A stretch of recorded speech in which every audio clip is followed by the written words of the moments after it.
So here we have the HVS-2000, the new product introduced by 4A here at NAB. I'm going to run through some of the features that are notable to the type of clients that I work with. So first of all, we have two full MEs. All the inputs have frame synchronizers. They all have proc amps, and out of the box, standard, it comes with 24 inputs and 12 aux bus outs, and then there's an additional 4 outputs that can be used mapped from the MEs, and there's also 2 levels of clean feed that can be assigned from keyers that you can turn on or off, whether you want something in a clean feed or not. That's a very useful feature.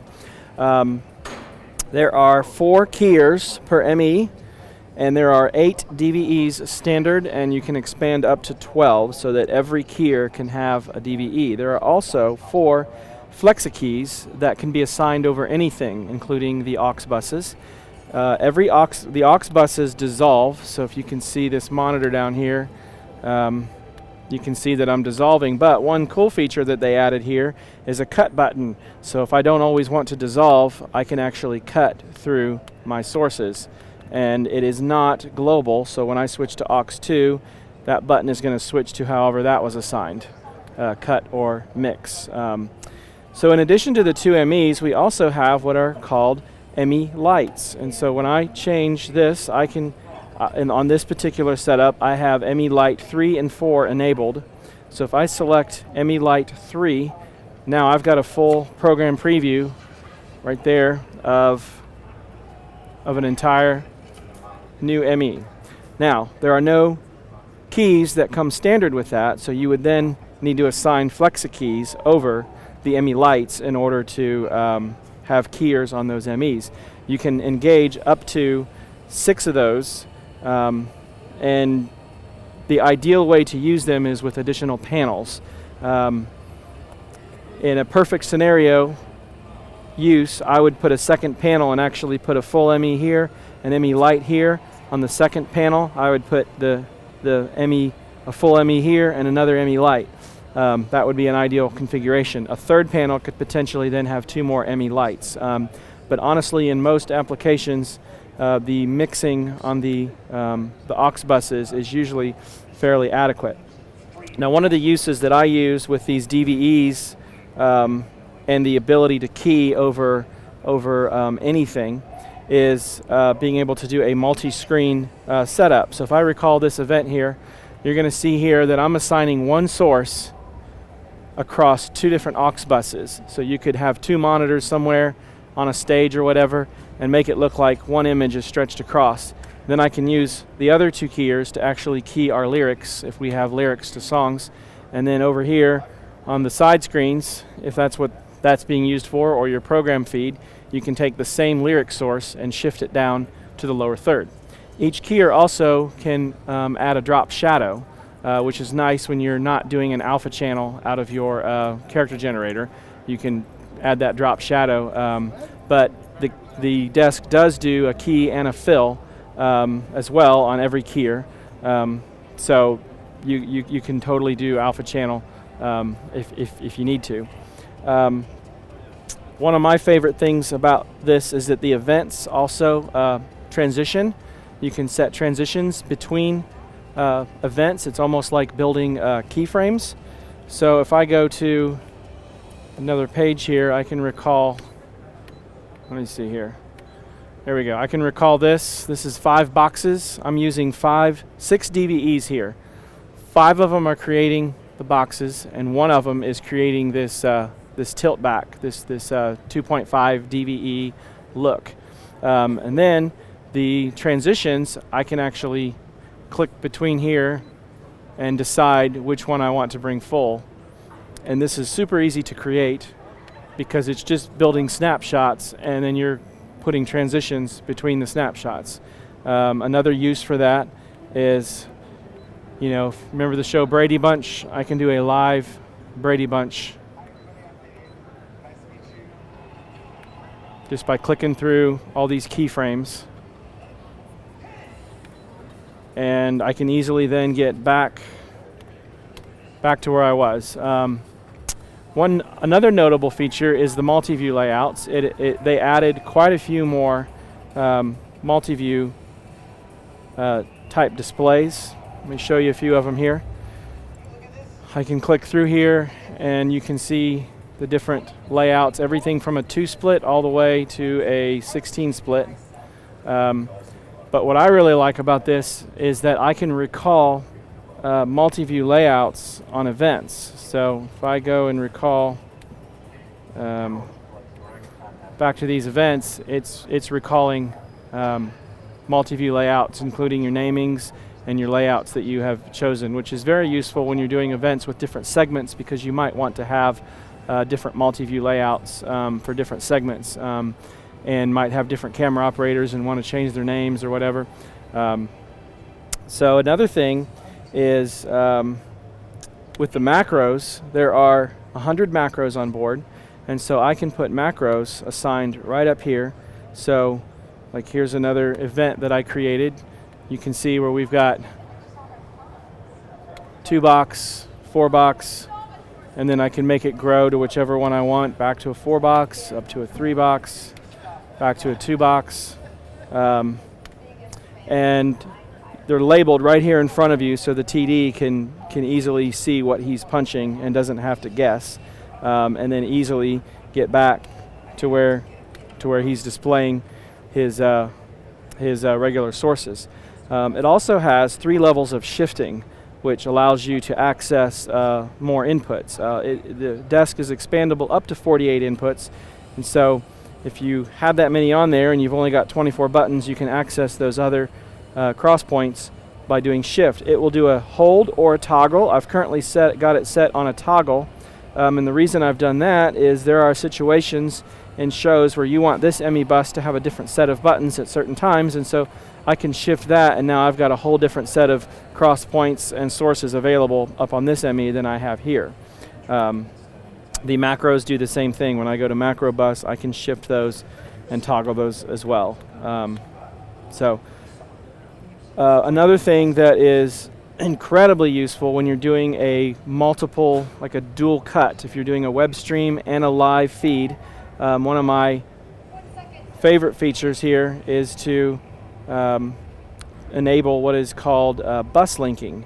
And so I'm going to go and enable this bus linking, and what it does, it allows me to set a master and a slave. In this case, I'm setting the ME2 bus as the master and the ME1 as the slave. So in a situation where I've got screens and I'm doing image mag, I would make this bus my image mag display, and this one here I would make my broadcast or my web my web cut. And so there's only certain shots that I want to go to the iMag screens, and there are more shots that I want to go to broadcast, like wider shots and such. So normally I've been in environments where they want to have multiple directors. Well, on the way this is set up, that is not necessary, because when I punch this, let's go back to Emmy, there we go. When I punch this, the buttons that I program to follow will follow. And in this scenario, I'm saying that camera 1 is my type follow, and camera 2 is a looser shot that might have a teaching plasma off to the side for the communicator. And when I take those wider shots, you can see here that it automatically takes the type follow to the screen, but then when I come back to that teaching plasma shot, it takes that shot to the screens, and then no matter what shot I come back out to, it's going to force it back to the teaching plasma. Another handy use for this is when you're doing an event where you have a center LED wall, and they want the image mag on the center LED wall, and you have some shots like a handheld down in the pit or a jib shot, and it's going to feed back on that wall. But they want the same cut. So the workaround is to set up a bus linking to where you tell it that every time I take that handheld shot or that jib shot, it's going to force the tight follow to the LED wall, eliminating that feedback loop. I've been in shows where they've had to have 2 people switching that in order to avoid that, and the timing never works out right. With this scenario, it always works out right. And it's really easy to turn that linking on and off, so I can go back to separating the cuts if I need to. I can also, when it's enabled, while it's doing, I can override it and take something different if I need to, but then it comes back when I do that. It's got this graphical user interface that uses an extended display, all touchscreen, and the one here is pretty adequate, and you can do almost everything you need to.